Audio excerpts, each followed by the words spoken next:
Hi friends, మీరంతా ఎలా ఉన్నారు? బాగుండాలని కోరుకుంటూ ఒక చిన్న వీడియో న్యూ కపుల్స్ కోసం ఆ, ఆ, కొత్తగా పెళ్లి చేసుకోబోయే వాళ్ళకి, చేసుకున్న వాళ్ళకి ఒక చిన్న సజెషను.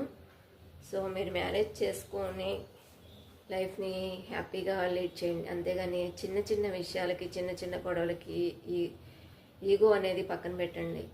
మన ఆయుష్, ఆరోగ్యము దేవుడు ఇచ్చినంత వరకే. ఆరోగ్యాన్ని, ఆయుష్ని మనం కొనుక్కోలేము. ఈ రోజేంటో, ఈ క్షణమేంటో అది మనకు తెలియదు. సో కాబట్టి మీరు చిన్న చిన్న విషయాల, గొడవలకి, హత్యలకి, ఆత్మహత్యలకి పాల్పడకుండా సూసైడ్ చేసుకోవటము, పెళ్ళైన వెంటనే విడాకులు తీసుకోవటము, చిన్న చిన్న విషయాలకి డైవర్స్ తీసుకోవటము, ఇవన్నీ పక్కన పెట్టి మీరు లైఫ్ని హ్యాపీగా లీడ్ చేయండి, అంతేగాని ఈగోస్కి